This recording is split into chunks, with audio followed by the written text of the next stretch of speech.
কালো গেঞ্জি গায়ে পুলিশের সামনে বুক টান করে দাঁড়ায় আবু সাইদ।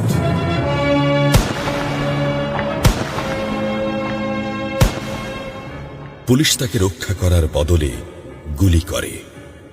ঠাস ঠুস কয়েকটা গুলির মধ্যে একটা গুলি লাগে তার কোমরে। খানিকটা ভাঁজ হয়ে যায় শরীর। সম্ভবত সে বুঝতে পারে নাই। ঘাড় ঘুরিয়ে কোমর দেখার চেষ্টা করে একবার, তারপর আবার আগের মতো আবার দুই হাত প্রসারিত করে সিনা টান করে দাঁড়ায়। ডান হাতে ছোট্ট একটা লাঠি। বিশ্ববিদ্যালয়ের প্রধান ফটকের পাশে বেশ কয়েকজন পুলিশ, হাতে রাইফেল, রাইফেলের তাজা গুলি, আবারও গুলির শব্দ। পরে গুলিটা কোথায় লাগলো বোঝা গেল না। তবে আবু সাইদ টলছে। পড়বে পড়বে ভাব, কিন্তু সে সোজা হয়ে দাঁড়ানোর চেষ্টা করছে। গুলি খাওয়ার আগে ফেসবুকে তার শেষ পোস্ট ছিল, যতদিন বেঁচে আছেন মেরুদণ্ড নিয়ে বাঁচুন। সেজন্যই হয়তো গুলি খাওয়ার পরও সোজা হয়ে দাঁড়াতে চাইছিল, কিন্তু পারছিল না। আবু সাইদের মেরুদণ্ড সোজা থাকলেও শরীরটা মাটির দিকে ক্রমশ ঝুলে পড়ছিল। সবুজ জামা পরা বন্ধু এগিয়ে আসে, পুলিশের গুলির ভয় ডর পাশে রেখে আবু সাইদকে ধরে। আরো দু একজন আসে, আবু সাইদকে হাসপাতালে নিতে হবে। আবু সাইদ হাঁটতে পারছে না, শরীর ছেড়ে দিচ্ছে। 4-5 জন হাত পা ধরে শূন্যে তোলে।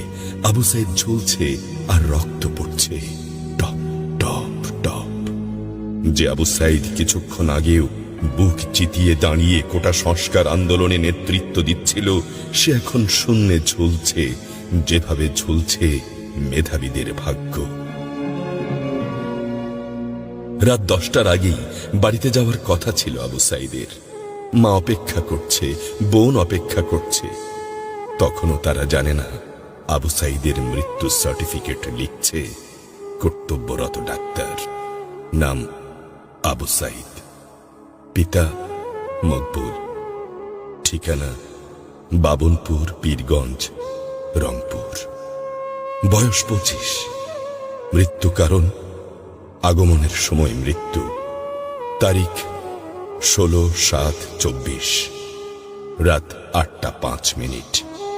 Serial number 240434, Rangpur medical college হাসপাতাল। পরিবারের একমাত্র শিক্ষিত ছেলেটা খুন হয়ে গেছে।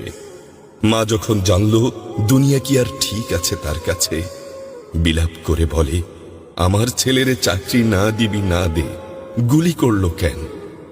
বোন সুমি আর্তনাদ করে বলে, 3টা গুলি কেন আমারে করলো না? আবু সাইদ ফেসবুকে আরো লিখেছিল, যদি আজ শহীদ হই তবে আমার নিথর দেহটা রাজপথে ফেলে রাখবেন। ছাত্র সমাজ যখন বিজয় মিছিল নিয়ে ঘরে ফিরবে, তখন আমাকেও বিজয়ী ঘোষণা করে দাফন করবেন। একজন পরাজিতের লাশ কখনো তার মা বাবা গ্রহণ করবে না।